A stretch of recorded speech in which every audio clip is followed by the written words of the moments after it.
ముందుగా మీరు ఆధ్యాత్మికత అంటే ఏమిటో అర్థం చేసుకోవాల్సి ఉంది. What is spirituality? How do you differentiate spirituality from your mental wellness? మీరు ఆధ్యాత్మికతను మానసిక ఆరోగ్యంతో ఎలా వేరు చేస్తారు? అందువలన మీరు ఆధ్యాత్మిక ఆరోగ్యం గురించి అర్థం చేసుకోవాలి. మీకు ఆధ్యాత్మికత అంటే ఏమిటో తెలియకపోయినా, ధ్యానం మీకు ఆధ్యాత్మికంగా ఎలా సహాయపడుతుంది అని తెలుసుకోవాలనుకుంటున్నారు. ఇది నిజంగా మంచిదే.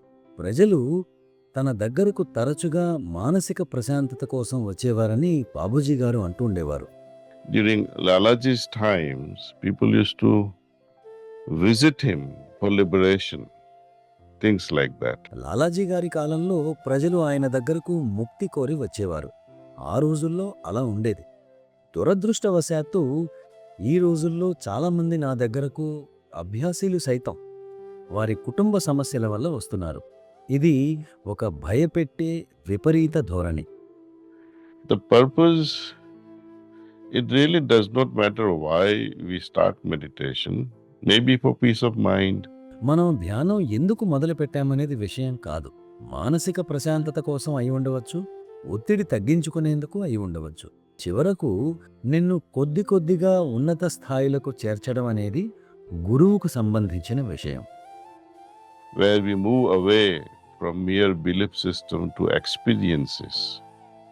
మనం మామూలు విశ్వాసం నుంచి అనుభూతి స్థాయికి చేరతాము.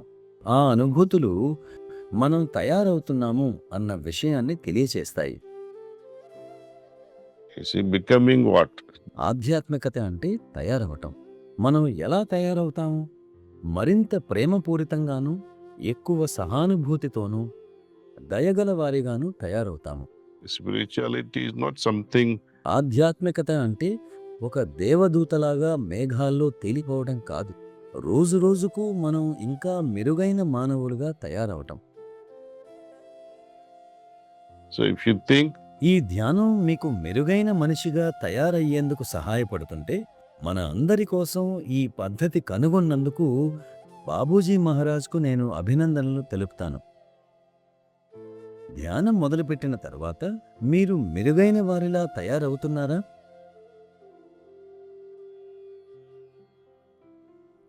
అదే ఆధ్యాత్మికత.